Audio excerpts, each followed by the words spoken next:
Bonsoir, mesdames et messieurs. Alexandre Baudouin et François Trépanier qui vous souhaitent la bienvenue à cette autre édition de Sport Express. Salut François. Salut Alex. Hey, François, pendant ton absence, tu sais que ça a été les 4 jours les plus neigeuses. On peut dire ça, bonjour? Les plus neigeuses de l'histoire du Québec, je pense depuis 1828. Ouais. Il n'y a jamais tombé autant de neige pendant que toi et madame, vous étiez à Punta Cana. Alors François, je tenais à dire, avec la bénédiction de Richard, Faut que je me bouche les au oreilles. nom de Bruno, de Richard, de Louis, de Mathieu, de tout le monde, va chier. Voilà. J'ai pas entendu. C'est dit, François, et ça vient de mon fond. Sincèrement. Ben écoute, merci beaucoup. J'ai pas entendu, mais merci. Mais écoute, honnêtement, tu m'énerves. J'espère sincèrement que tu as pelleté à ton retour. Non, non, même pas? Bon, on avait le déneigeur, donc c'était... On parle du show? Non, mais est-ce que le dimanche, là, c'est sûr que vous en avez parlé, là, Bien sûr. avec un petit mojito, Mojito. t'aurais Et un pu... petit Miami Vice pour madame. C'est ça, t'aurais pu t'être fait avec. Ceci dit, gros show de baseball, François. Oui, on parle des Carouges de la Rive-Sud, baseball féminin. Avec... Organisation à découvrir. Absolument, avec Gabriel Morneau en première partie.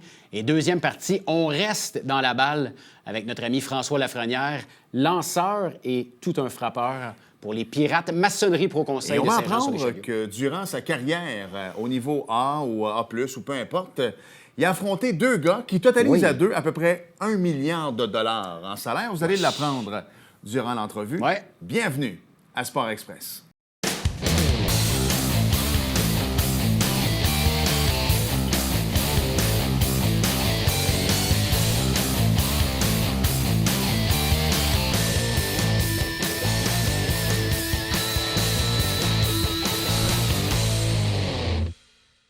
Hey François, cette semaine, c'est un show 100% baseball. Tu vas être On va content? recevoir le chum François pendant le deuxième volet, un gars qu'on reçoit régulièrement ici, Ouais. ancien prospect des Braves d'Atlanta, entre autres. Mais là, c'est le fun parce qu'on va parler d'une organisation qu'on connaît moins, que moi je connais quand même, les Carouges, c'est ici sur la Rive-Sud de Montréal, c'est du baseball féminin. On parle souvent de hockey féminin, mais le baseball féminin est de plus en plus populaire dans la région. Et on reçoit le directeur des Carouges, il est responsable du baseball féminin sur la Rive-Sud, Gabriel Morneau. Salut. Bonjour. Salut, Gabriel. Merci d'avoir accepté l'invitation. Merci de m'avoir invité. Je sais que, moi je suis un gars de Saint-Bruno, là, mais à Sainte-Julie, tout ça, c'est les aigles bleus, peu importe. C'est très fort au niveau des oiseaux, c'est un peu la même chose. Les Carouges, c'est un oiseau. Les gens souvent se demandaient, ça sort de où ce nom-là? C'est un oiseau. Absolument. Ça sort de où? C'est une excellente question. J'étais pas là dans le temps que ça a Non, été je sais, fait, mais souvent les gens nom. disent c'est quoi un Carouge? Ben, c'est un oiseau. Absolument, absolument. Puis, tu sais, ça a un lien en plus avec les Cardinals, qui est l'équipe élite masculine. Fait qu'on est dans ce thème-là absolument sur la Rive-Sud. Souvent, quand on arrive dans le sport féminin, on s'entend, on est des gars, alors on n'a pas pratiqué le sport féminin en bas âge. On a souvent pratiqué le sport dans lequel on va devenir responsable un petit peu plus tard. Le baseball, ça a toujours été fort sur la Rive-Sud. C'est une passion pour toi? Absolument. En fait, moi, j'ai joué quand j'étais jeune. C'était le hockey l'hiver, le baseball l'été. Et mon talent au baseball était somme toute limité. Fait que je suis devenu arbitre. Et là-dedans, ça a super bien été. J'ai arbitré ce qu'il y avait le plus haut au Québec, championnat canadien, ainsi de suite. J'ai été arbitre en chef à Saint-Hubert pendant 20 ans, membre du comité régional des arbitres également pendant 20 ans. Donc, le baseball, pour moi, c'était ça. Quand j'ai arrêté, là, un petit peu avant la pandémie, là, le baseball, j'étais brûlé du baseball. J'avais aucun doute dans mon esprit. En fait, je me doutais pas que ce serait mes filles qui me ramèneraient dans cette passion-là. On parle souvent du baseball ici dans la région, surtout le baseball à Saint-Jean-sur-Richelieu. Je pense que c'est une des associations qui a le plus d'inscriptions au Québec. Comment se porte le baseball chez les jeunes au niveau féminin? En fait, le baseball féminin au Québec, la Rive-Sud, c'est la Rive-Sud qui est la plus grosse région. Et ce qu'il faut comprendre, là, c'est que ça remonte à 10-12 ans. Il y a toujours des filles qui ont joué au baseball dans les équipes masculines. De temps en temps, tu en avais une, ainsi de suite. Et la Rive-Sud, à un moment donné, est arrivée. Il y a des gens, là, des ambassadeurs du baseball féminin qui sont arrivés et ont dit, nous, là, ce qu'on va faire, on va faire des équipes totalement féminines. Fait que le baseball féminin est né sur la Rive-Sud. Et par la suite est venue la Ligue féminine de baseball du Québec et qui amène un beau branding. Je veux dire, les filles sont fières de faire partie d'une ligue qui est 100% féminine, qui joue avec des filles. Il y a beaucoup de filles, mes filles à moi, là, ils disent, moi, si je dois jouer avec des garçons, j'arrête. Je veux jouer avec des filles. C'est ce qu'on a en arrière de la tête. La mentalité n'est pas la même non plus. Le sport féminin est différent de la façon dont thinking quand tu arrives au terrain et tout ça. Parle-moi un peu du sport, parce que tu l'as dit tantôt, là, c'est 880 joueuses qui jouent dans votre région. Il y en a à peu près 600 quelques qui jouent avec les filles. C'est énorme. 200 quelques qui jouent avec les garçons. Donc, vous faites une maudite bonne job des amener chez les filles. Puis ça prend pas des gros noms, mais dans le sens que pour attirer les meilleurs, il faut que les meilleurs jouent. Est-ce que ça commence à devenir comme ça, justement, parce que dans le hockey féminin, souvent, en bas âge, les parents vont dire « Ouais, mais le meilleur calibre, c'est les garçons, je vais laisser ma fille chez les garçons. » Est-ce que chez les filles, on commence à avoir les meilleurs en bas âge? Absolument. En fait, il y a tout un travail qui est fait de communication envers les Carouges parce que, encore il y a quelques années, c'était inconnu. Les parents ne savaient pas qu'il y avait une organisation élite dite de baseball féminin. Donc, de plus en plus, c'est connu au niveau de cette possibilité-là pour les jeunes filles de pouvoir accéder à un niveau supérieur au niveau du baseball, qui est beaucoup axé, oui, sur l'élite, mais beaucoup sur l'apprentissage, le développement, et ainsi de suite. On veut former des joueuses de baseball qui vont être excellentes pour le futur, pour l'ABC, pour la Ligue Canada-Est, ainsi de suite. Rendu avec un ABC féminin, on en reparlera tantôt, mais ça aussi, c'est bien. Là. Absolument, absolument. Puis il y a une ligue professionnelle qui démarre en 2026. Fait que là, il y a un débouché là, qui s'en vient pour les filles qui veulent continuer dans le baseball. Parle-nous du territoire couvert par les Carouges. Est-ce qu'il y a des jeunes filles de Saint-Jean-sur-Richelieu qui jouent dans les Carouges? Tu viens de Chambly, tes filles jouent également? Oui, absolument. En fait, on couvre la Rive-Sud au complet. Donc, c'est environ 15 associations, là, la Rive-Sud, partant de Saint-Jean, Longueuil, Saint-Hubert, Saint-Bruno. C'est une grosse région là, qu'on couvre là, avec les Carouges. Et à quoi ressemble ton travail concrètement là, en tant que directeur des Carouges? En fait, mon travail est très large parce qu'il y a directeur des Carouges, mais également responsable du baseball féminin qu'on pourra reparler. Mais quasiment un job à temps plein, ça? Quasiment. Mais directeur des Carouges, en ce moment, là, on est dans l'élaboration des camps d'entraînement. C'est pas évident, les plages horaires, là, parce que là, tu cours pour des gymnases, faire des horaires. Là, on vient de lancer les inscriptions hier. Fait qu'on s'attend à avoir environ, au minimum, à peu près 150 filles qui vont se présenter au camp d'entraînement dans les différentes catégories que nous avons. Des uniformes, commander des casquettes. C'est toutes des choses qui ont l'air c'est des détails, mais... faut se prendre d'avance parce qu'un chandail, ça se fait pas en une semaine. Donc, c'est beaucoup de choses là, à penser, effectivement. Puis, je veux qu'on parle un peu du calibre, dans le sens que, moi, je l'ai toujours dit, là, puis je vais me faire lancer les temps. Fait que je vais me baisser un peu, là, mais je trouve qu'au hockey, puis je suis gouverneur des Remparts du Richelieu au niveau 3A, 2A, je trouve qu'il y a un A de trop. Là. Ce que vous, dans le baseball, vous avez gardé, c'est que, dans le fond, votre élite, c'est du A. C'est bien. Est-ce qu'il y a encore des gens aujourd'hui qui veulent toujours... Ouais, mais là, y a-tu du 2A féminin? Non, il faut expliquer aux gens que le A, c'est votre catégorie la plus haute. Puis, moi, je le dis, là, j'enlèverai un A dans le hockey féminin aussi. Là, le 3A deviendrait du 2A et ainsi de suite. C'est un gros sujet. C'est un très gros sujet, incluant la Rive-Sud, mais également la province. Il y a des gens qui aimeraient ça avoir un 2A. Et probablement qu'on va être rendu là dans 3-4 années. Parce qu'il faut penser, c'est que les filles qui vont aller dans le 2A, c'est les filles du A. Donc, nous, sur la Rive-Sud, on est des avant-gardistes, à savoir que c'est nous qui l'avons créé, le baseball féminin. On est rendu à cette étape-là, on a beaucoup de joueuses. Les autres régions, il y en a là, que c'était leur première, deuxième année de baseball féminin. Ils sont loin d'être rendus à dire, moi, je vais faire un 2A. Mais contre qui qu'on va jouer? Donc, cet élément-là, en prendre en considération, mais ça s'en vient. Ça s'en vient, il y a des discussions, ainsi de suite. Fait qu'on est encore très loin du 3A. On va amener un 2A. Non, mais moi, c'était plus ça, en voulant dire, prenez votre temps. Parce qu'à un moment donné, des lettres, c'est bien le fun, là, mais... Absolument, mais on veut quand même, on espère que dans le A, on va avoir les meilleures joueuses de la Rive-Sud et vraiment d'attirer les meilleures et non juste celles qui disent, moi, je suis volontaire. Tu veux celles qui vraiment se distinguent de la masse, effectivement. Il y a des parents qui nous regardent présentement à la télé puis qui se disent « Ah, bien, ma fille a peut-être un certain talent au baseball. » Quelles sont les étapes à suivre pour pouvoir un jour percer l'alignement des Carouges? Est-ce que, tu parlais d'un camp d'entraînement, est-ce que c'est ouvert à tous ou tu dois avoir joué un calibre plus inférieur avant? Ouais. C'est ouvert à tous. C'est ouvert à tous. Moi, je conseille à tous les parents là, qui ont une fille, par exemple, qui joue à U9, qui est de l'ancien niveau Atome, monte U11, bien, amenez-la. Okay. On ne sait jamais. On ne sait jamais. Il peut y avoir des surprises. Souvent, le parent va peut-être penser, oh non, elle n'est pas rendue, mais finalement, elle était de calibre. Fait que pourquoi passer à côté? Tu sais, le camp d'entraînement, il coûte 40 Puis c'est minimum 2 semaines qu'on leur garantit. Puis c'est une belle expérience. Tu côtoies les meilleures joueuses, tu côtoies des bons entraîneurs, des gens que tu n'as jamais rencontrés. C'est une belle expérience. Tu fais pas l'équipe, tu vas là pour apprendre. Tu vas là également pour apprendre. Par la suite, tu retournes dans ta ville, dans ton association, si jamais tu es coupé. Tu joues une année. Tu dis, hey, cette année, j'ai appris. Je vais y retourner. J'ai plus de munitions. Peut-être que l'année d'après, tu vas pouvoir percer l'alignement. Puis idéalement, ça serait ça. Tu sais, la première année, tu joues dans le B, tu as l'apprentissage. Deuxième année, tu joues dans le A. Bon, on prend quelques premières années qui ont un talent vraiment supérieur. Mais ce qu'on veut amener, ça arrive ça, c'est vraiment aussi du développement. Ouais. La jeune fille se développe, peu importe la catégorie. Et quand tu viens avec les Carouges, bien, on vient performer, développer, et ainsi de suite, apprendre de nouvelles choses. Pourquoi? Est-ce qu'au baseball, moi, encore là, je vais ouvrir un autre canne de verre, il va dire, écoute, lui, il veut... mais au niveau des règlements, par exemple, si on regarde, moi, j'en ai vu du baseball féminin, je vais m'amuser dans le tournoi Pee-Wee Bantam de Sainte-Julie et tout ça. Puis je suis toujours dans le baseball féminin, surtout au niveau M15. Bien, si tu te rends au premier but, ils volent tout de suite, là, parce que les odds que tu fasses retirer au deuxième sont minimes. Ils volent le troisième après. T'sais, on s'entend là-dessus, dans le sens que le bras n'est pas autant développé, des choses comme ça.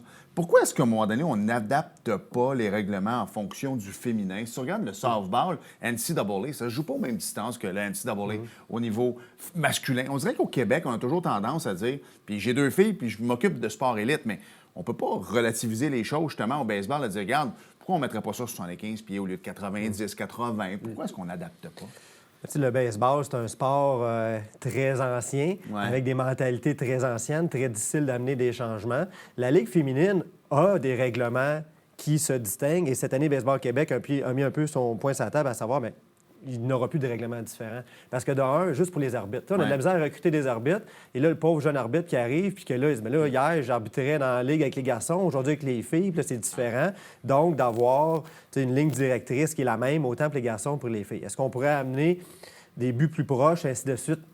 Personnellement, moi, je suis pas pour. C'est pas une question que la balle ne se rend pas. Des fois, c'est une question peut-être d'exécution, ainsi de suite. Mais nous-mêmes, dans le U11 l'an passé, je serais menteur de dire que des retraits au deuxième but sur un vol, j'en ai eu un toute la saison, puis on se faisait des high-five parce qu'on était vraiment contents. Fait que oui, c'est un but volé quasiment à coup sûr, mais le calibre va en montant. Fait que cette année, deuxième année U11, que je vais être entraîneur, mais je suis pas mal certain que là, je vais en avoir plus parce qu'il y a une évolution des jeunes filles. J'aime ça. À quoi ça ressemble une semaine durant la saison? C'est combien de pratiques, combien de matchs? Où est-ce qu'on va, les territoires que vous allez jouer? Ouais. Personnellement, là, et parler à quelqu'un, un parent, que son enfant joue avec les Carouges, ils vont vous dire, je préfère de loin une saison des Carouges qu'une saison dans le B.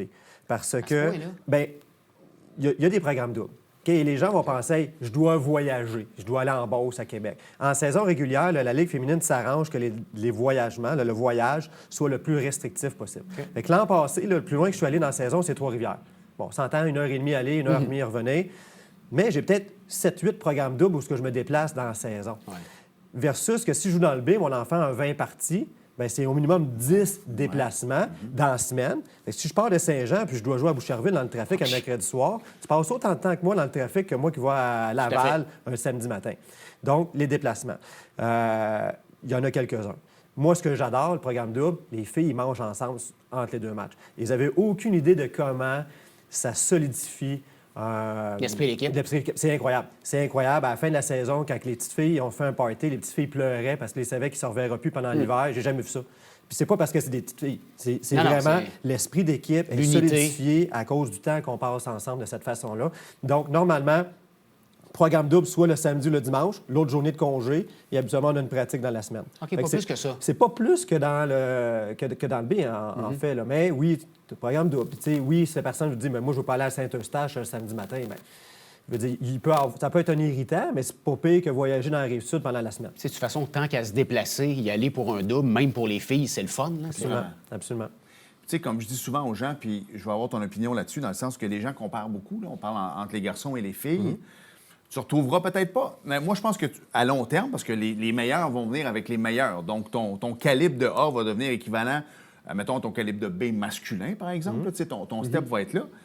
Les gens comparent, mais vous donnez, les Carouges, je pense, le volet élite, dans le sens que l'encadrement élite que les jeunes filles méritent d'avoir. Alors, tu sais, arrêtez de... Tu peux aller dans le B si tu veux, mais tu n'auras jamais l'encadrement que tu vas avoir chez nous. Là. Absolument. Puis, tu sais, on compare les calibres masculins avec féminin. Cette année, là, mon équipe à moi de U11A était relativement jeune et on est allé dans 2 tournois où on nous obligeait à jouer dans le A masculin. Bon, on a perdu, mais ils ont eu chaud. On leur a donné une fière compétition. Là. Donc, moi, je pense que nos meilleures filles dans le A se comparent vraiment aux meilleures du A. Quelques-unes seraient capables de jouer dans le 2A. Et quand on descend, moi, je pense que nos équipes de A féminines, bien, veut dire le B masculin, on n'est pas là. Veut dire, on est supérieur. On est supérieur à une équipe de B masculine, absolument. J'avais une question, mais je vois qu'il n'y a plus de temps. Il n'y a plus de temps. OK, on s'arrête le temps d'une courte pause, mais ça a passé vite. Déjà 13 minutes. Ben oui. On n'a même pas parlé de son rôle de responsable. Ça se peut qu'on soit obligé de te réinviter, Gabriel. Donc, on s'arrête le temps d'une courte pause.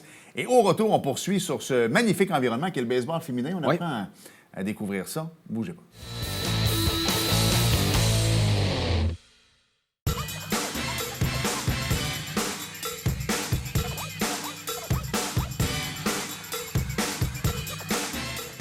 Dimanche, 9h30, Télé Bingo, on vous attend.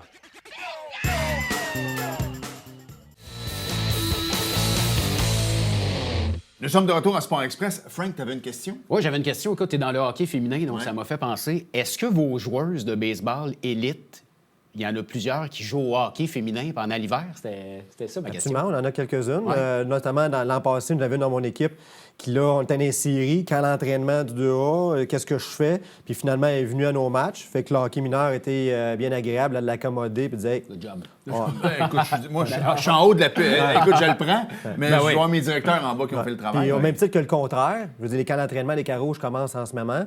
Je me Ouais. verrais bien mal pénaliser une jeune fille parce qu'elle un match, là. qu'elle est dans une série ou qu'un match. Fait qu'on essaye d'être accommodant dans le plus OK. possible. Ouais. Je vais te mettre sur le spot avec quelques questions. Mais Trip en a aussi, mais j'ai mes entrées à Baseball Québec et on me dit que tu es un vent de renouveau. OK. Pourquoi? C'est une excellente question. Peut-être parce que, dans le fond, j'ai des enfants jeunes. J'ai une philosophie peut-être un peu différente. C'est là que je voulais aller. Qu'est-ce que tu vas amener de différent qui était là avant? Hey, On by rentre the dans way, son rôle, là. Oui, on veut pas jeter la pierre à la personne qui était là avant parce que pour vrai, ça a fait un excellent travail Absolument. d'amener les Carouges où ils sont présentement.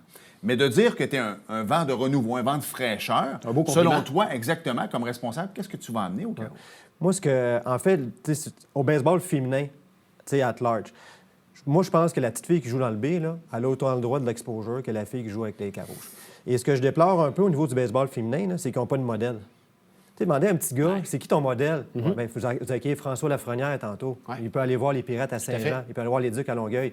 Quand tu joues au baseball féminin, là, qui tu vas voir? Tu n'as aucune idée. Je ne me demande rien à mes filles, c'est qui ton idole au baseball? Ils n'ont aucune idée qui nommer. Moi, les idées que j'ai, là, par exemple, dans le U9. Le U9, là, d'arriver, puis 2, 3, 4 fois dans l'été, bien, on organise, il n'y a aucun match à Rive-Sud, aucune pratique. On organise un get-together, vous motivez, envoyez-les. On va amener des filles des Carouges, des plus vieilles. Puis, c'est eux qui vont donner les pratiques. On va créer des modèles à ces jeunes filles-là. Ce que je veux demander également aux plus vieilles joueuses, que ce soit des filles de l'ABC, Canada-Est, des 21U, écoutez, je vais vous demander une soirée dans l'été. Juste une, là, pas 10, là. Une soirée où ce que vous allez aller sur une pratique. Vous allez donner la pratique, vous allez donner une petite clinique et on va créer l'effet de « Hey, wow, si je continue à jouer plus tard, bien, j'ai un débouché, je vais être capable d'être comme elle. » Et c'est ça que je veux créer sur la Rive-Sud, d'amener des modèles aux jeunes filles. Ben, c'est vrai, tu sais, tu parlais, toi, avec ta fille qui joue au hockey, d'avoir une ligue professionnelle avec des Marie-Philippe Poulain de ce monde. Les jeunes filles ont un but au bout de la ligne. Bien, moi, j'aimerais ça percer et jouer. Tu parlais tantôt, il y a des projets de peut-être des ligues professionnelles qui s'en viennent? Il y en a une, entre autres, 2026 qui va démarrer. Est-ce qu'il va y avoir des équipes au Canada? On ne le sait pas. Là. On le souhaite. On le souhaite. Là. Sont dans le processus d'avoir des villes intéressées. Bon, mais déjà là, c'est un bon début d'avoir quelqu'un qui a une idée de dire hey, moi, je vais avoir une ligue féminine professionnelle. Parce qu'en ce moment, c'est quoi le débouché? Mais le débouché, là, c'est la softball, la fastball aux États-Unis. C'est les là que collèges j'allais. américains. Je suis surpris qu'ils partaient ça aux États-Unis parce que la softball, fastball dans les collèges américains et tout ça, c'est hyper populaire. Absolument, absolument. Est-ce qu'il y a une ligue professionnelle là-dedans? Je l'ignore. Mais je dis, il y en a qui préfèrent jouer au baseball. Et on en voit là, des Québécoises là, qui ont fait l'équipe du Québec, ils ont fait l'ABC. Et là, ben là, où est-ce La que fille je de vais? Luc Gélina, entre autres, est une bonne joueuse de balle. Alors, ouais. Ouais. Fait que, où est-ce que je vais après? Ben là, je vais aller dans un collège américain, j'ai une bourse, je peux étudier en plus en même temps. Ce serait le fun qu'il y ait ça au baseball. Là. Comment la passion est venue chez tes filles? Je pense que c'est à force de voir de se faire parler de leur père quand il était arbitre, comment il était, puis tu sais, leur frère a joué également. J'ai 6 enfants, là. Oh! Donc, leur frère a joué également. Quand on passait au terrain de baseball, j'arrêtais, je voulais regarder le match. Puis je pense que c'est comme ça que j'ai transmis une certaine passion à mes filles. Il faut augmenter les stats de nativité, les gens. Absolument. Je veux que tu nous parles un peu, des fois c'est un sujet, là, les arbitres. Ouais. Puis tu sais, c'est pas juste au baseball, dans tous les sports. Tu sais, on a vu encore une fois un jeune arbitre qui s'est fait pousser par un parent. Tu connais la chanson, hein? I'm blind, I'm deaf, I wanna be a ref. Ouais. Non, mais C'est ce que un je peu veux ça, dire, c'est vous êtes que les mal-aimés. c'est les... Tu sais, tu as été arbitre, là. Un jeune maintenant qui va vouloir arbitrer puis qui va se faire insulter par des adultes.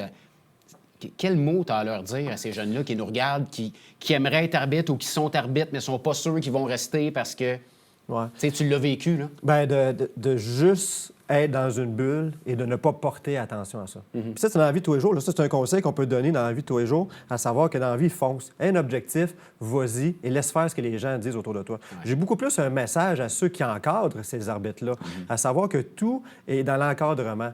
Faites des cliniques, allez les superviser, donnez-leur des trucs, mettez-les avec des gens d'expérience pour que ces jeunes-là grandissent dans l'arbitrage et aient envie de continuer. Tout part de là. Tout part de l'encadrement. C'est ce que je proposais, moi, quand j'étais à Saint-Hubert. On devait faire à peu près 7-8 cliniques par été. La saison n'avait même pas débuté. On avait fait des matchs simulés, 3-4 cliniques, ainsi de suite, de la supervision. Puis c'est ça, la clé. C'est l'encadrement. Ouais. Surtout que vous êtes dans un sport hyper, de millimètres, là, fait que c'est très, très difficile en bas âge. Moi, je t'avais d'envoyer un communiqué à mes propres parents en leur dire, au lieu de filmer le match, est-ce que je devrais commencer à filmer les estrades? C'est pathétique. À un moment donné, puis souvent, on oublie, mais les arbitres, Absolument. 13, 14, 15 ans, on en a arrêté. Par contre, tu parles d'arbitrage. Tu es un ancien arbitre. Je vais embarquer là-dessus 5 secondes. Es-tu content ce qui arrive dans le baseball majeur maintenant avec les prises et les balles? Il l'essaie. J'écoute les matchs des Pamplemousses dans mon bureau actuellement. Puis là, on tape sur le casque, l'arbitre se revire de bord. Parce qu'encore là, je le disais tantôt, une série mondiale par 1 millimètre, à un moment donné, ça peut être frustrant. Je pense que ça va enlever un peu de stress aux arbitres derrière le marbre. Tu vas me dire, ça l'enlève un peu de pureté. Je suis d'accord avec toi. Mais tu sais, comme dans la NFL, à un moment donné, c'est comme, regarde, c'est beau, je vais donner le toucher, puis anyways, ils vont aller voir en haut, puis je me ferai même pas critiquer, ils vont overruler, puis ça se termine là. Il n'y a pas un peu de... Oui, je suis d'accord avec toi, pour les puristes comme nous, ça peut dire, t'enlèves l'essence du baseball, mais en même temps, ça va enlever des critiques, non?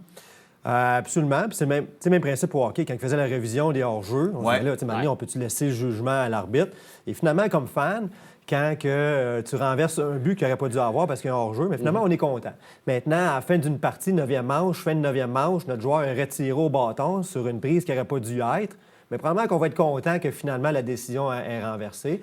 Je vais quand même laisser un peu de temps pour voir qu'est-ce que ça va donner, mais probablement qu'à la fin de la saison, tout le monde va être content de cette nouveauté-là parce qu'elle est juste.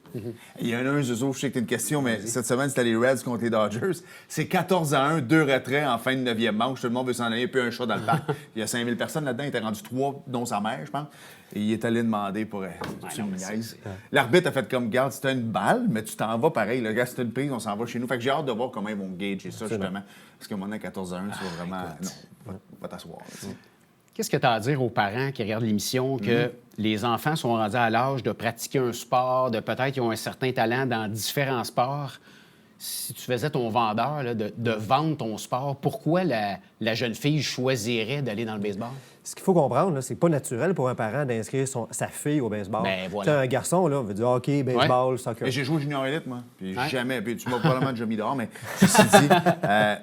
J'ai même pas pensé. Non, absolument. Absolument. Le baseball, là, c'est un sport que tu as besoin de plusieurs qualités. Et ce qui est plaisant avec le baseball, là, c'est que tu peux avoir toutes sortes de qualités athlétiques. Tu as besoin d'avoir toutes les qualités athlétiques dans ton équipe. C'est pas vrai que tu as besoin de Speedy Gonzalez 9 fois. Ouais. Tu as besoin de quelqu'un qui frappe plus fort. Tu as peut-être besoin de quelqu'un qui est un peu moins mobile, qui est moins vite, mais qui t'amène des qualités que l'autre à côté n'a pas. Le baseball féminin, c'est un sport de groupe. Les petites filles sont contentes de jouer ensemble. Je dis petites filles, là. Les grandes également sont contentes de se réunir au parc, jouer ensemble, de pratiquer ce sport-là, de se lancer la balle ensemble. Et je pense là, que comme père, il n'y a pas meilleur feeling que de se lancer la balle avec son enfant dans la rue ou au parc. Essayez ça là, à la maison. Là. Il n'y a pas meilleur feeling que d'échanger de cette façon-là, d'avoir une discussion que tu n'aurais pas normalement et de lancer la balle avec ton enfant. Oui, c'est vrai. C'est ce que je déplore, qu'on n'ait pas ramené les expos. Les gens ont tendance à oublier, mais c'est 9 manches. Alors, si on avait eu ce fameux stade centre-ville, d'abord, c'est pas pareil. Les gens qui ont été... Tu sais, Marie-André, elle ne tripait pas sur le baseball. La minute, je l'ai amenée au Fenway Park, ça a été ailleurs, dans le sens que, tu sais... Puis... L'expérience, puis après ça, tu peux amener un client. Fait que toi et moi, on regarde la première à la deuxième. Après ça, on se met à négocier le prochain contrat. Puis, quand on a terminé, tu es rendu en 7e manche, tu as manqué 3 manches à jaser, puis tu reviens dans le feu de l'action. Je pense qu'on a manqué, mais c'est ça, le baseball. C'est une tradition de père en fils, père en fille. Dernier point où je vais te mettre sur le spot, parce que je te l'ai dit, j'ai mes entrées à Baseball Québec, mais moi, je trouve ça dommage. Vous n'êtes pas aux 2 prochains Jeux du Québec. Je sais que la demande, elle a été faite, la demande a été envoyée. C'est un gros manque quand même, surtout que le sport féminin, on regarde avec la WNBA depuis plusieurs années, avec la PWHL maintenant, avec le hockey féminin et tout ça. le soccer. Pas normal que le baseball féminin soit pas là. C'est pas normal, surtout que ça semble être de côté administratif. C'est de l'information, des données qui n'ont pas été pris en compte, et c'est un peu la raison du pourquoi qu'on ne peut pas aller aux Jeux du Québec. Ce que je sais, c'est que pour les Jeux du Québec de Beauce, ils aimeraient beaucoup accueillir le baseball féminin. Parce que 2025-2027, on oublie ça. C'est ça, ça serait 2029. Et là, comme sport, mettons, d'invité. Mais c'est ce qu'il y a une différence en dire j'amène un nouveau sport aux Jeux du Québec et là, j'accueille, mettons, 11-12 joueuses, plus les entraîneurs, la délégation, versus je fais un sport de démonstration, mettons, je sais pas, moi, je dis n'importe quoi, le BMX. Le gars, il est tout seul avec son BMX. Il y a une différence entre les deux majeure au niveau du nombre de personnes, donc au niveau du coût. Mais il est évident qu'il faut ramener le baseball féminin aux Jeux du Québec. Là. Je veux dire, ça n'a pas de sens. Là. On parle beaucoup de santé mentale, autant chez les jeunes que chez les adultes. C'est un sujet qui est dans l'actualité. Comment vous dealez avec ça? T'sais, souvent, les jeunes, tu as une coupure à faire au camp d'entraînement, puis la jeune fille, tu le sais qu'elle est bonne, mais peut-être des affaires qui vous ont achalé, que malheureusement, c'est pas ton talent à balle, mais c'est... Comment vous dealez avec ça? En fait, d'ordre général, là, une fille au baseball, là, c'est très différent qu'un garçon au baseball. Ouais. C'est très... Tu vas jouer avec le mental, puis tu sais, sur 6 enfants, j'ai 4 filles, là, fait que je commence à être pas pire sur comment gérer le féminin, là. Mais...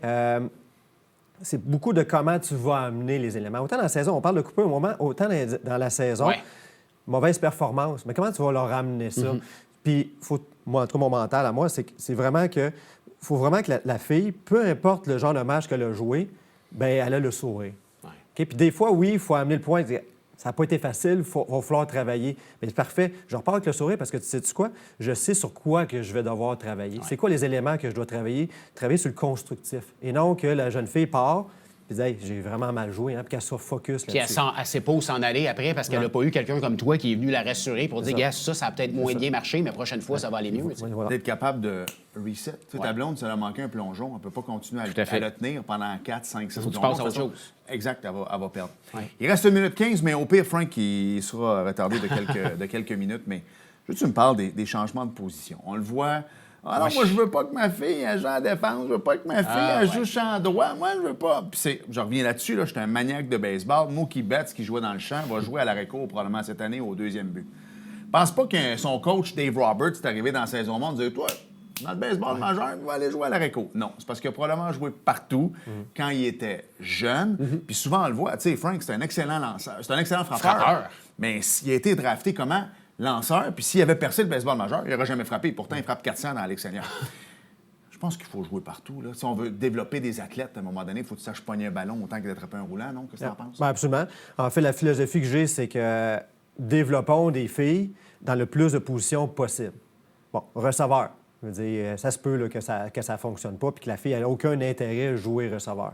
Par contre, je pense que tu devrais être capable de jouer au 1er ou 3e et à la limite, au moins d'essayer l'arrêt-court puis le 2e but. Par la suite, je veux dire, champ gauche, champ centre, champ droit, là, on s'entend, c'est le champ. Est-ce que, par exemple, l'entraîneur des carreaux, je vais mettre celle qui est beaucoup plus rapide, c'est quoi, je vais peut-être plus la mettre dans le champ centre, on va couvrir plus de territoire. Ben, je suis à l'aise avec ça. Mais dans une pratique, on ne va pas me faire à croire qu'on va spécialiser un jeune de 11, 12, 13, 14 ans en la faisant juste jouer à une position. Impossible. Je veux dire, on veut développer des athlètes qui jouent au baseball. Et le but, là, ultime, là, c'est qu'il y en a là-dedans qui aimeraient ça aller dans le sport-études. Il y en a de plus en plus des filles qui vont jouer au sport-études. Et ils ne sont pas contents, là, de ces écoles-là, si on leur envoie une joueuse que la seule place qu'elle a joué dans sa vie, c'est au 2e but. Sans rentrer dans la politique, la Russie fait ça, dans le sens qu'on se demandait, parce que là, il n'y a plus vraiment de gardien, on se demandait si Marc-André Fleury était probablement le dernier gardien de but québécois, tu sais, vraiment, parce que lui, il vient d'une tu sais, Luongo, Roy, Brodeur, et ainsi de suite, on peut en nommer énormément. En Russie, ils font ça, dans le sens que tout le monde, mettons, garde les buts, tout le monde fait du ballet. Dans la même classe de 25. Et à un moment donné, 2-3 ans après, fait comme, sais-tu quoi, toi, t'es très bon en ballet, tu t'en vas là. Toi, t'es très bon en patinage artistique, toi, t'es très bon gardien de but. Mais ils développent pas juste des sportifs, ils développent des athlètes. C'est ça qu'on a de la misère aussi, des fois. Tu sais, le fameux hockey 12 mois par année, ça fonctionne pas. Faut que tu sois capable de pogner une balle aussi. Faut que tu sois capable, des fois, de faire d'autres sports que ton sport principal. Oui, vient qu'un jour, si t'es repêché dans le baseball majeur des Abraham Taureau de ce monde, à un moment donné, tu lâches le hockey, puis tu décides, ou bien Patrice Bernier, qui jouait junior majeur au hockey, décider de s'en aller en Europe pour participer au soccer. Ça va. Mais avant ça, faites plein de sports. Absolument. Chez nous, j'ai 4 patineuses artistiques en plus. Et voilà. Fait que c'est 2 extrêmes. Gabriel, t'es pas obligé de faire ça. Merci beaucoup pour ton implication avec les filles. Ça prend des gens comme toi, des gens passionnés qui font que nos jeunes filles se développent. Et puis, belle rencontre. Au plaisir de te recevoir. Maintenant, la porte est ouverte. Absolument. Avec plaisir. On veut te recevoir à chaque année. Un gros merci. On s'arrête le temps d'une courte pause. Et là, c'est les Pirates qui vont On reste commencer dans leur le camp. Ben ouais, François Lafrenière. Frankie est là au retour. Bougez pas.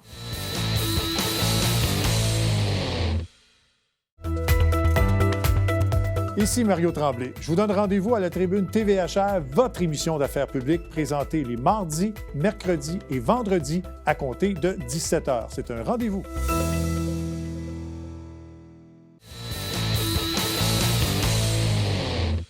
Quand on reçoit François, c'est pas compliqué. Ça veut dire qu'est-ce qui arrive? Ça veut dire que la balle s'en vient. Hein? Puis, une autre chose, quand on reçoit François, on l'a vu avec nos techniciens, avec Bruno et Ouais, Louis. il faut monter, faut monter les caméras. T'es combien? Ça, c'est? C'est ça. C'est ça. Voilà. François Lafrenière est avec nous, des Pirates de Saint-Jean. Est-ce qu'il faut dire encore pro conseil, maçonnerie, tout ça? Toujours votre commanditaire? Ça. On a plusieurs commanditaires, mais ça reste notre commanditaire principal depuis ça va être la 11e année. C'est ce que j'allais dire depuis le début. Ouais, c'est le ça va fun, être ça. la 11e année des Pirates. Déjà en 11 ans? Oui, déjà 11 ans. Ouais. Incroyable. Quand tu vois la Ligue des Pamplemousses comme ça, je sais que ça s'en vient ici. Là. On pratique à l'intérieur, là, mais tu as été repêché, on le sait, par les Braves d'Atlanta. Est-ce que ça te ramène des beaux souvenirs? C'est sûr, c'est sûr. C'est comme le moment où on est tout encore... on a nos espoirs de faire l'équipe qu'on veut faire.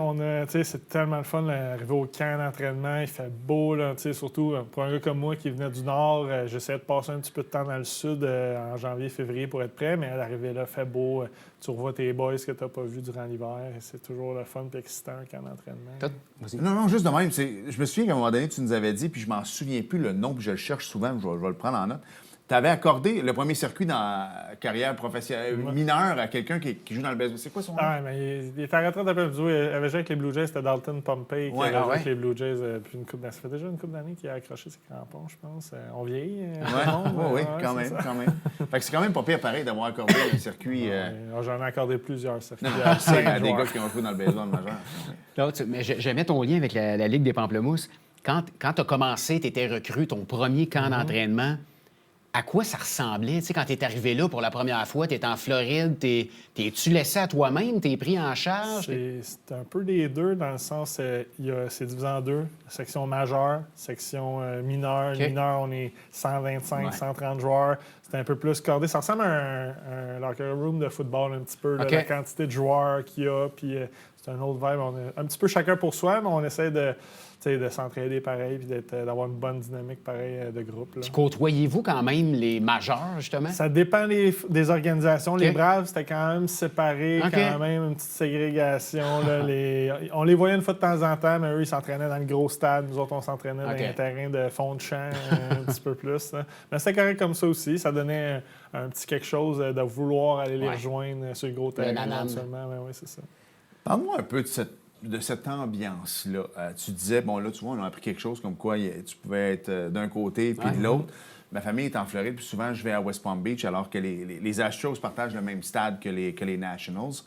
Et à un moment donné, Altuve est là. Puis je veux savoir, tu me parles un peu comment sont les boys, parce qu'il y a des gros prospects là-dedans qui étaient All-American, qui étaient high school et tout ça, que là, tu apprends à côtoyer. Je veux savoir, tu sais, c'est one of the boys dans le sens que Altuve, là, il a reviré sa mère d'abord. Sa mère, elle voulait lui demander quelque chose, puis écoute, puis lui, il a dit, dans sa langue à lui, là, en espagnol, genre, on va se retrouver au restaurant. Et là, elle s'est mise à le poivrer, puis il venait de signer son contrat de 40 millions par année. J'étais avec mon oncle, je disais, boy, fils un jour, fils toujours, là. Et c'est là que j'ai dit, c'est one of the boys, dans le sens que c'est le même pareil, tu sais, c'est des gars qui sont, tu sais, c'est comme toi et moi, dans le sens que, oui, ils pratiquent leur sport, c'est des méga vedettes, mais c'est des êtres humains qui se font donner de la merde par leur propre mère. C'est sûr, on a envoyé en un que, moi, je me rappelle, c'était le frère à Beau Bichette, Dante Junior. Lui, c'était un gars d'Orlando. Puis son papa, il venait voir jouer Dante Senior, il venait voir les matchs. Puis encore des parents, parce qu'il y a des jeunes qui arrivent là-dedans, ils ont 18 ans. Il y en a des pères qui vont prendre des années sabbatiques pour suivre leur enfant qui arrive d'un village en Oregon puis qui est rendu un joueur professionnel, il ne sait pas trop quoi faire. Il y en a qui signent des gros contrats, puis ça permet aux parents de suivre un petit peu plus. Mais tu sais, T'as tous les scénarios pas possibles. T'en as des pauvres qui viennent de régions dures, t'en as des qui étaient riches toute leur vie, puis qu'eux autres, 1 million, 2 millions, ça change rien pour eux. Puis, mais t'as toutes les personnalités, puis l'argent change absolument rien dans ça. Il y en a qui sont gentils et riches, il y en a qui sont méchants pauvres. Puis c'est apprendre à vivre dans cette dynamique-là. T'avais-tu justement eu la chance d'avoir tes parents qui t'ont accompagné à un camp d'entraînement pour venir voir ça? Mes parents, c'était, avec le travail, tout, c'était pas toujours facile. Ils venaient me voir une semaine. Ils venaient me voir 2 semaines dans l'été, 2 voyages des fois. Ils essayaient de venir me voir si j'étais en Floride. Mais j'avais de la visite à tous les ans, que ce soit ma blonde dans le temps, venait me voir. On essayait d'avoir un petit peu tout le monde qui venait faire son tour durant l'année. Ben oui, c'est sûr. On essayait de faire ça. C'était pas toujours évident qu'il y ait le voyagement puis coordonner tout ça. Mais c'était faisable, c'était toujours des beaux moments. Là. C'est sûr. Es-tu content de savoir qu'à l'époque, tu étais un des seuls Québécois? Tu étais dans les années fin d'Éric Gagné, ces choses-là. Après ça, tu as eu Russell Martin, mais il y a comme eu un creux de vague. Alors que là, des Québécois, dans le baseball majeur, dans les réseaux de collèges américains, des gars qui se font repêcher première, deuxième ronde, qui signent des gros contrats avant même d'avoir joué un match dans le baseball majeur. C'est le fun quand même de voir ça, que la Ligue Baseball Élite maintenant produit des gars qui s'en vont dans le collège américain. Bien, ça, c'est beaucoup crédit avec les réseaux sociaux, tout ça. Ça a comme ouvert l'exposure des joueurs de partout dans le monde. Puis les joueurs en Floride n'ont jamais manqué de dépisteurs. Les joueurs en Californie n'ont jamais manqué de dépisteurs. Mais le joueur du Québec, des fois, il pouvait passer en dessous du radar dans le temps. C'est pas parce qu'il était pas bon. Des fois, c'était juste un manque d'opportunité. Tandis que là, si t'es bon, on finit par te voir. Puis... non, ça, dans mon temps aussi, aller dans des grosses universités en partant, c'était beaucoup moins commun. Là, aujourd'hui, si tu es un jeune Québécois, tu fais tes devoirs, tu es bon à l'école, tu es bon au baseball, tu vas aller dans un super bon programme. Puis, les portes se sont beaucoup ouvertes dans les 10-15 dernières années, là, je te dirais, pour ça. Par rapport à... Ça fait déjà ça, moi, 10-15 ans que je suis dans cette situation-là, mais puis c'est tant mieux. Puis c'est tant mieux pour les jeunes aujourd'hui. Revenons à la vie d'aujourd'hui, François. Ça fait longtemps, ça fait déjà 11 ans que les Pirates existent. Tu es ici, tu t'es établi à Saint-Jean-sur-Richelieu, conjointe, enfant maintenant ici à Saint-Jean. T'as encore la passion pour le baseball? 100%. Ça reste... c'est tellement une belle ligue pour les gars comme moi qui ont un job de jour, de pouvoir continuer à compétitionner. Juste... je dis je fais des efforts l'hiver, mais dans le fond, je fais pas des efforts. C'est juste ma passion qui me pousse à continuer de rester en forme, puis de prendre les swings l'hiver, puis de me préparer prêt, puis j'ai encore le désir de bien performer, puis je prends les moyens pour ça durant l'hiver, même si, je vais avoir 35 ans cet été. C'est plus les 24-25 que j'avais quand je suis rentré dans la ligue. Mais, on fait ce qu'on peut. Moi, j'ai tellement encore beaucoup de plaisir à jouer dans cette ligue-là que je vais continuer aussi longtemps que la santé le permet. Là. On en avait déjà parlé ensemble. Je veux que tu nous parles de l'importance d'un centre comme Expérience Baseball, d'avoir ça dans le secteur Iberville, à Saint-Jean-sur-Richelieu. Notre chum Renaud Lefort des Quatre Chevaliers viennent s'entraîner là un peu. C'est un centre qui est extrêmement populaire et important pour les joueurs de balle. Ouais, c'est vraiment cool. Il y en a toujours eu sur la Rive-Sud, mais là, ça fait... Saint-Jean, c'est un gros bassin de joueurs. On a à moins se déplacer.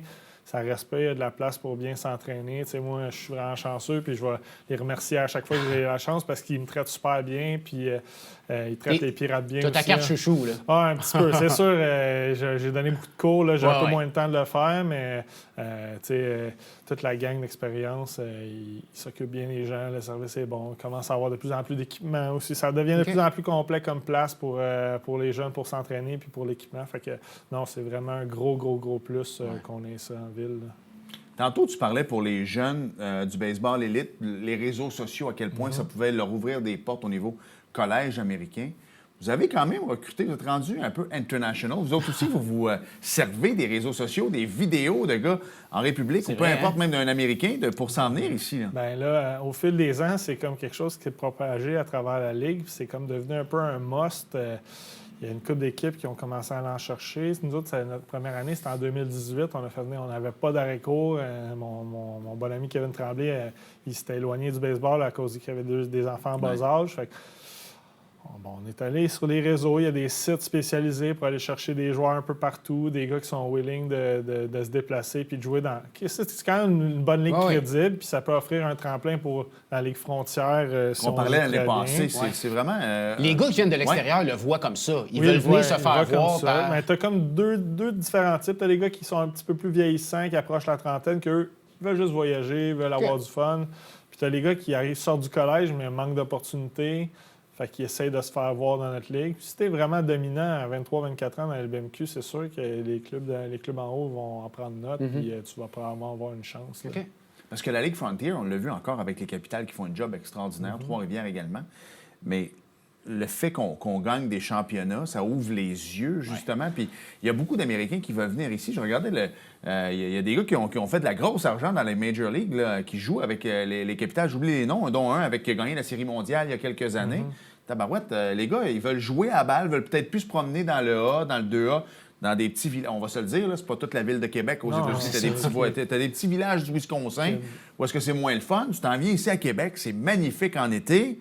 T'es sur le déneigement un peu moins en hiver, mais c'est magnifique en été, les gars. Tabarouette, moi, j'ai 15 millions dans le compte de banque. On va venir jouer à Québec. Québec, c'est Trois-Rivières. Moi, j'ai joué à Trois-Rivières. Aussi, c'est une super belle place, mais c'est sûr, Québec, c'est prestigieux là, dans le baseball indépendant. C'est une belle ville, quasiment majeure, dans le sens. C'est une ville de grande taille. Puis reconnu, programme qui gagne. Fait que c'est sûr que Québec, je pense pas que M. Scalabrini à Québec a beaucoup de difficultés à convaincre des joueurs de venir jouer chez eux. Tu sais, le cachet de la ville, le Château Frontenac, qui est l'hôtel le plus photographié à travers le monde, tu sais, les gens reconnaissent la ville de Québec aussi. Je t'envoie une curve. T'es bon là-dedans. T'es bon pour les frapper aussi, mais t'es bon pour les lancer. Mais on a tous été surpris un petit peu du départ de Michel Laplante. Oui. Est-ce que tu penses qu'on va apprendre, parce que comme je disais, là, on déneige, mais est-ce que tu penses qu'on va apprendre vers le mois d'avril projet de stade à Mirabel et que lui va être derrière ça pour amener une équipe de la Frontier dans la région de Montréal? Ah, c'est dur à dire. Michel, c'est un gars très occupé aussi, puis il a tellement donné pour le baseball à Québec que je n'en tiendrai pas rigueur si son parcours s'arrête là dans le baseball puis il change de voie. C'est sûr que c'est quelqu'un d'encore super influent. Je pense qu'il y a encore beaucoup de choses à voir pour ce fameux projet-là sur la Rive-Nord. Moi, je suis encore à l'étape de... J'en ai besoin d'en apprendre plus parce que j'y crois pas encore beaucoup. Tu y crois pas, mais c'est-tu normal que... Parce qu'on s'entend, le stade à Québec est bien beau, mais il est vieux. Là. C'est le stade Gary Carter à l'époque, qui est aujourd'hui le stade Canac. Ça fait longtemps que ça existe. Là. Le club école des Expos était là dans les années 60. C'est un stade des années 40. C'est ça, exact. Puis après ça, il y a eu du gros nom qui a joué là. Ken Griffey Senior a joué là, puis plusieurs jeunes joueurs. C'est pas normal qu'on n'ait pas de belles installations comme un stade à Ottawa, ou des endroits comme ça, même à Ottawa, comment prendre de la place, mais quand même, le Club 3, les Lynx ont joué là longtemps, les expos. Pas normal qu'on n'ait pas d'infrastructures de baseball au Québec. C'est classique. Plus qu'on attend, plus ça coûte cher. Si on avait construit un stade au 10-30, il y a 10 ans, 20 ans, un stade de 5000 places, aujourd'hui, ça serait magnifique. Mais là, c'est d'acheter un terrain assez gros pour faire un stade à une distance raisonnable de Montréal. C'est sûr que ça va prendre quelqu'un qui lève la main. Puis la Ligue Frontière, ça reste une ligue qui offre 4 mois par année. Ça prend vraiment un gros plan solide alentour de ça. C'est pour ça que moi, je suis encore à l'étape de...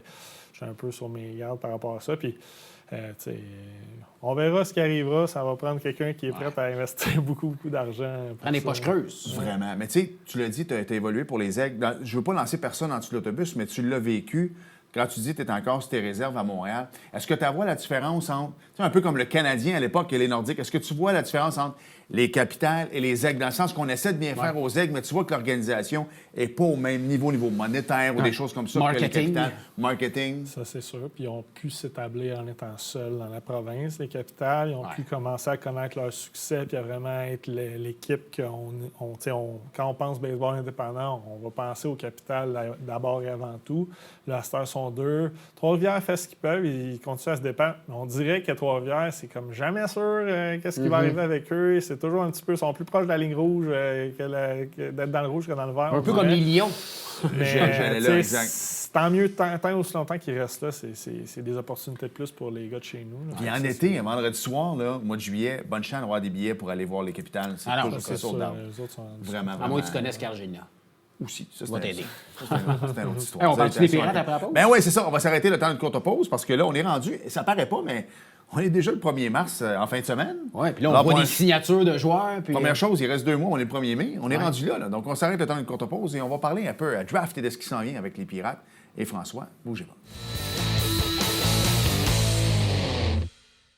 Bonjour, ici François Trépanier. Cette semaine, à la vitrine, je reçois l'auteur-compositeur-interprète Judith Somme et on jase d'entrepreneuriat avec Marie-Josée Rémillard et Marie-Christine Boulet qui viennent de se lancer en affaires.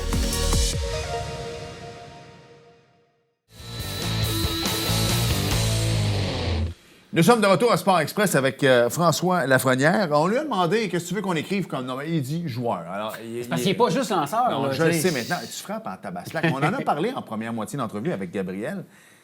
C'est vrai qu'à un moment donné, tu sais, je regardais Mookie Betts qui là va revenir à l'avant-champ alors que c'est un joueur de champ dans ses débuts dans le baseball majeur. Ben, avec les Red Sox, il a joué un peu à l'avant-champ. Avec les Dodgers, c'était allé au champ extérieur, revient à l'avant-champ. Moi, j'ai joué contre lui dans les mineurs, puis c'était un joueur de deuxième but. C'est un joueur de deuxième but, exact. Tu as joué comme Mookie Betts. Ouais. Regarde, tabarouette, on va rentrer là-dedans. Est-ce que il était pas en Pawtucket à l'époque ou peu importe, mais est-ce que tu voyais dès le départ que, OK, lui, il n'est pas très grand, mais est-ce que tu voyais que.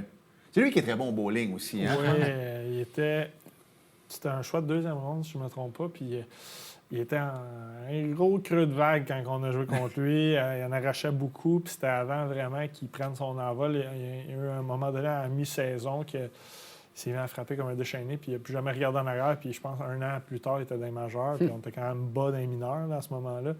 Mais non, je l'ai striké. OK, toi, tu l'as Ah oui, le fun de striké. ça se flotte bien dans une conversation, hein? Exactement. Mais, écoute, ça, je peux dire ça. J'ai affronté Aaron Judge, puis lui, par exemple, ça n'a pas été aussi bien pour ma part. Là, mais... Aaron Judge, c'en est un autre. Quand on parle justement que les gars font beaucoup d'argent, on en parlait hors d'onde tantôt, les salaires sont mieux maintenant en parenthèse là, pour les recrues et tout ça. Aaron Judge, quand il a signé son gros contrat, les gens disaient va signer 500 millions ou 700 millions pour 10 ans. Les gens ont dit allez regarder sa date de fête. T'es arrivé des majeurs tard. Lui, il est arrivé des majeurs à 25 ans.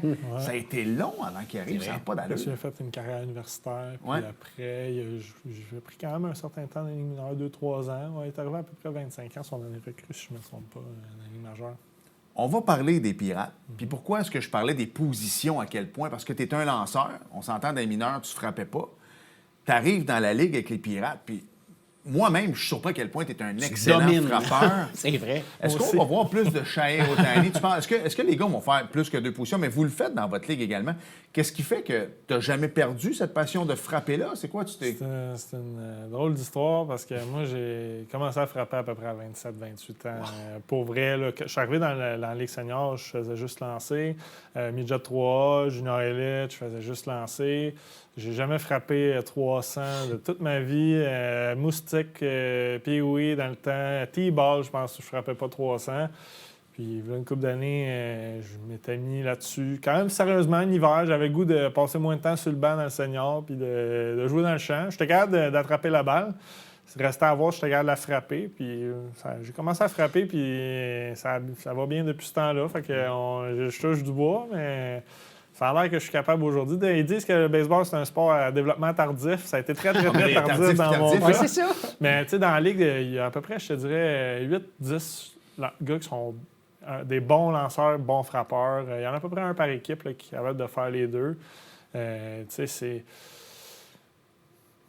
Être lanceur, juste lanceur, tu passes beaucoup de temps sur le banc. C'est sûr que c'est le fun des fois de faire autre chose puis de pouvoir contribuer à ton équipe de différentes façons. Fait que moi, j'en profite pendant que ça passe. Puis j'essaie de faire tout ce que je peux pour aider à avoir des victoires à mon équipe, que ce soit sur le monticule quand c'est à mon tour ou dans le champ ou au bâton ou sur les buts, n'importe comment. Je vais toujours essayer de tout faire pour que l'équipe gagne. Tu vas peut-être pouvoir jouer dans la ligue, François. Ah oui, écoute. C'est jamais. T'as-tu été capable de... Tu sais, je me rappelle, tu es venu ici il y a quelques années, puis je me rappelle, tu disais, tu sais, des fois, le bras, il commence à être fatigué. Là, tu sais, tu peux pas... T'as-tu quand même lancé pas mal de matchs cette saison? Tu sais, la proportion de... Il a fallu que tu sautes ton tour? Il y a eu une couple d'années que mon volume a diminué légèrement versus comme mes 4-5 premières années que je lançais beaucoup. Je lançais un match sur 3 environ. Là, je lance plus autour, en saison régulière, autour de 40 manches au lieu de 60, 65. Ta rapide est à combien? Une maudite bonne question. En ce moment, environ 72, d'après moi. Là. C'est plus long à partir, la machine l'hiver. Mettons, mois de juillet, là. J'imagine que je lance encore autour de 85, 86, 87 bien choqué. Là. Peut-être un petit peu plus. Là, Raymond serait ici, puis lui, il serait bien choqué parce qu'il n'aime pas la nouvelle tendance. Puis même qu'aujourd'hui, ils disent tous que peu importe t'es qui dans le baseball majeur, la Tommy John, tu risques de l'avoir. Puis même que maintenant, il y en a qui l'ont 2 fois. Là. Ça a changé un peu, vous autres, vos critères dans le baseball majeur. Tu regardes à l'époque même des Braves d'Atlanta, Greg Maddox, John Smoltz, ça jouait sur les coins. Claude Raymond disait qu'il y avait plus de satisfaction d'un petit roulant à l'arrêt-court qu'un retrait sur 3 prises, alors qu'aujourd'hui, les gars lancent à 100 000 à l'heure, seulement comment ça qu'il y a plus de circuits. C'est sûr que c'est Aaron Judge, pogne une balle à la hauteur du NY. Ici, une balle à 100 000 à l'heure, elle va aller très loin. Ça n'a pas changé un petit peu? Le baseball a beaucoup évolué dans plein de directions. Je pense qu'une des choses, numéro un, c'est que la zone de prise a beaucoup rétréci. Versus les années 80-90, quand moi, j'ai commencé à suivre le baseball, quand je regarde toujours des vieux vidéos sur Internet, des vieux matchs. La zone de prise a beaucoup rétréci. Donc, c'est sûr qu'il faut peut-être un petit peu plus de vélocité pour battre les frappeurs. Si on n'a pas 2-3 pouces à l'intérieur, à l'extérieur, surtout là, aujourd'hui, on parle de zone vidéo qui n'aura plus de marge de manœuvre, absolument pas. Ça, pour moi, ça sonne pas mal la fin des lanceurs de finesse parce qu'ils n'auront plus de place pour la mettre, la rapide. De manière, c'est pas si large que ça. C'est 17 pouces, une plaque, un marbre. C'est pas si large que ça. Fait que, les gars, il faut qu'ils lancent à travers la zone. Fait que c'est sûr que... Puis c'est prouvé scientifiquement, là, plus tu lances fort, plus c'est dur. Même si on va toujours dire une balle rapide droite à 100 000 à l'heure, les gars sont capables de la frapper d'un ligne majeure, mais c'est pas tout à fait. Moi, j'ai vu Mike Trout passer 3 fois dans le vide sur des balles rapides à 100 000 à l'heure en plein centre du marbre. C'est vraiment... Plus tu lances fort, plus c'est dur à frapper. Ça, c'est sûr. Tu peux pas frapper ce que tu vois pas. Fait que c'est sûr qu'à un moment donné, là, ils sont dans un genre de système que... Il y a mieux avoir un lanceur qui se défonce, littéralement, à performer, puis qui va se blesser, puis de le remplacer par un autre qui va faire une affaire, qui a un lanceur qui performe peut-être un peu moins, mais qui est plus durable. Eux, ils vont haute performance, là, on s'ajustera quand il se blessera, puis peut-être malheureux un petit peu. Moi aussi, j'étais un fan de Greg Maddux, puis de l'ancienne, du old school dans le baseball, puis des lanceurs qui lancent 9 manches. Mais j'ai beaucoup de misère à croire qu'ils vont être capables de renverser cette tendance-là. Je pense qu'on s'en va vers performance, puissance, court terme. Je pense que ça va continuer dans cette direction-là. Tu l'as dit, puis on en a parlé un peu avec Gabriel tantôt, le fait d'avoir cette fameuse zone des prises-là électronique. Est-ce que le frappeur, tu sais, on s'entend des majeurs, tu disais c'est difficile de frapper une balle à 100 000 $. Je suis totalement d'accord avec toi.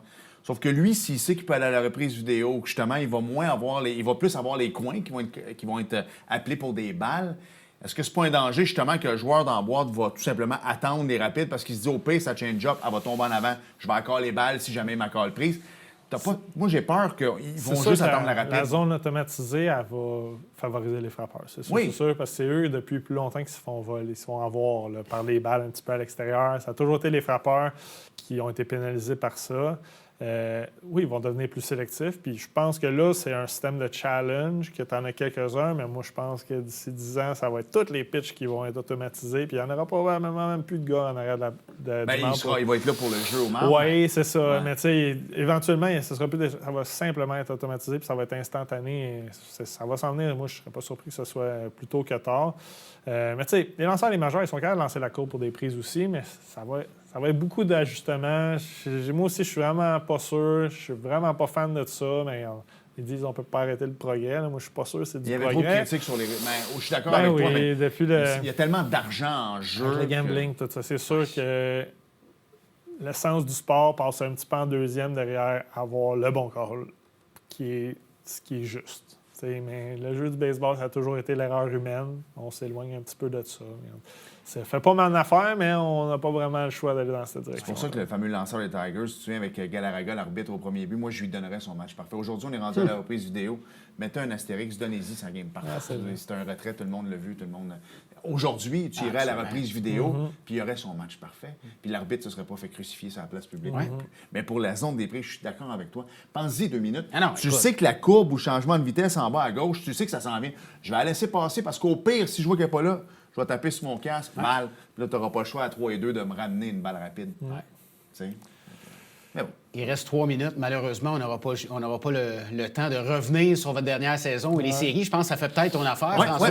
J'ai hâte de recevoir avec la coupe. Qui fait mal encore une douche d'eau froide à la fin. On a hâte de retourner sur le terrain puis d'oublier un petit peu plus. Rapidement, là, comment ça se passe, les signatures présentement? Est-ce que l'alignement va changer beaucoup là, pour la prochaine saison? Non, pas vraiment. Beaucoup de joueurs qui reviennent. 3 nouveaux joueurs principaux, dont 2 Joannais qui se joignent à l'équipe. Yes. Jacob Bouchard puis Mathis Brochu, qui est un joueur d'avant-champ et un lanceur, des jeunes qu'on attendait depuis plusieurs années, qu'on a hâte d'avoir avec nous autres. Ils sont contents d'être là. 2 joueurs américains encore, Sean Jackson, qui était super populaire en ville l'année passée, lanceur gaucher, voltigeur, gars de la Californie. Il s'est vraiment bien intégré en ville. Les gens l'aiment. il allait voir des matchs de baseball les dimanches matins. Ça, Juste, il c'est se fun. présentait dans des parcs pour Ça, c'est dire le fun. bonjour. Puis un autre, Jake Young, qui va être un lanceur droitier. Fait que tout ça, ça m'enlève un petit peu de stress. Ouais, Surtout hein? en saison régulière, je vais pouvoir me la couler un petit peu plus douce, jouer dans le champ, lancer moins de manches, avoir deux chevals de trait qui s'occupent du gros des manches pour me reposer nos corps vieillissants au cœur de l'équipe qui est arrivée à 25 ans, mais on est tous rendus à 30, Ouais, c'est ça. 34, 35, 36. Là, fait que c'est ça pour les Pirates. On a bien hâte que ça commence. Ça va être autour du 10 mai, si je ne me trompe pas. On va être prêts comme d'habitude. Non, je sais une question, mais tu sais comment savoir qu'on vieillit, François? Oui. Quand des Jacob et des Mathis sont rendus dans le senior. Exactement. Ça, c'est vrai. Il me Hein? semble que Jacob Mathis, ça sonne le 20 ans. Tellement. C'était des nouveaux noms. Tellement. Mais bon, poursuis. Hey, François, il reste une minute. Je veux qu'on parle un peu, on en parlait hors d'onde, de tournois de Ouais, balles, c'est là que je m'en allais, des fait que c'est cols parfait. bleus, des différentes municipalités du Québec qui va se tenir bientôt à Saint-Jean-sur-Richelieu. C'est 6, 7, 8 juin, là, cette fin de semaine-là, la première grosse fin de semaine du mois de juin. Cette année, là, en Cette 2025. année, 2025, c'est la 33e édition, tournoi intermunicipal, balle donnée. Tous les profits, tout ce qu'on ramasse, commanditaire, inscription, c'est tout remis à l'Étoile pédiatrique à Saint-Jean. Donc là, on a un partenaire qui nous écoute, qui dit hey, j'aimerais ça commanditer ça. L'argent s'en va à l'Étoile. Tous les profits vont être Intéressant, remis ça. à la Fondation. Puis c'est ça le but. Le but, c'est de faire un beau gros chèque avec une belle photo, puis tout le monde nous sourit, puis on est tous contents. Puis en plus, on a eu du plaisir à jouer à la balle entre employés de toutes les villes. Puis c'était une belle fraternité on se voit tous les ans. Fait que, on a bien hâte à ça au début du mois de juin. Là, si les gens ne savent pas, tu travailles à la ville de Saint-Jean-sur-Richelieu. As-tu d'autres collègues des différentes équipes qui travaillent également dans des municipalités ou Il y en tu a vas être le meilleur joueur du quelques-uns. Le tournoi? président de la LBMQ, c'est un employé de la ville de Montréal. Fait qu'on le voit à l'occasion. Mais c'est toujours un bel événement. Puis c'est pour la bonne cause. On ne peut pas se tromper. Frapper des circuits pour la bonne cause, ça va être à Iberville, là, Ouais. au complexe de Bleury à Iberville. Fait que, bien hâte à ça. Go Saint-Jean, go. Yes, let's go. On est champion en titre. Fait qu'on a un championnat à défendre à la Bon, ben, maison. on invite les gens à aller voir ça. Il reste 5 secondes. On sait que c'est une année d'élection. Rénovation au stade. Je dis ça de même, je dirais. Moi, j'ai pas le droit de commenter. Moi, je le dis. Non, mais nous, on a le droit. Ouais, moi, j'ai le droit. Je ne paye pas mes taxes dans la région de Saint-Jean. Non, j'allais dire merci, François. C'est Ouais, là, mais- François. Merci, François. Merci, Frank. Bonne saison. Pour plaisir de te reparler très Merci bien. à vous. À la prochaine. On s'arrête le temps d'une courte pause. Il y avait du NASCAR. Il y a des gagnants de bingo. On en parle au retour. Bougez pas. Hey, salut tout le monde. Alexandre Baudouin François Trépanier, de Sport Express. Hey, Frank, les gens veulent venir à notre émission. Comment on fait? page Facebook officielle de Sport Express. Écrivez en privé, on va vous répondre et vous allez être les bienvenus sur notre plateau. Au plaisir de vous rencontrer. Nous sommes de retour à Sport Express. Alex, ta partie préférée, il y avait du NASCAR et du bingo. Exactement. Christopher Lacloche. François a Oh! terminé premier. Christopher Bell. Et le deuxième, lui, est bien connu dans sa famille. Vas-y. Carson Hocevar Oh boy. a terminé deuxième et Kyle Larson a terminé troisième. La prochaine course, c'est le COTA. Il me l'a dit, C-O-T-A. Allez OK. googler. C'est un rapport, là. Et le bingo? C'est un acronyme. Oui, félicitations, François, à Sylvie Quirion, Émilie Proulx, Rachel Godin, Claude Dupéré, Christian Fiore, Suzy Poirier et Marianne Beignoche. J'ai aimé ton accent pour M. Fiore. J'imagine. C'est beau. Félicitations. Hey, on est diffusé maintenant les mercredis. Oui. Merci, François. Merci, Alex. Merci à vous d'avoir été là. Et à la Salut. semaine prochaine. Bye-bye.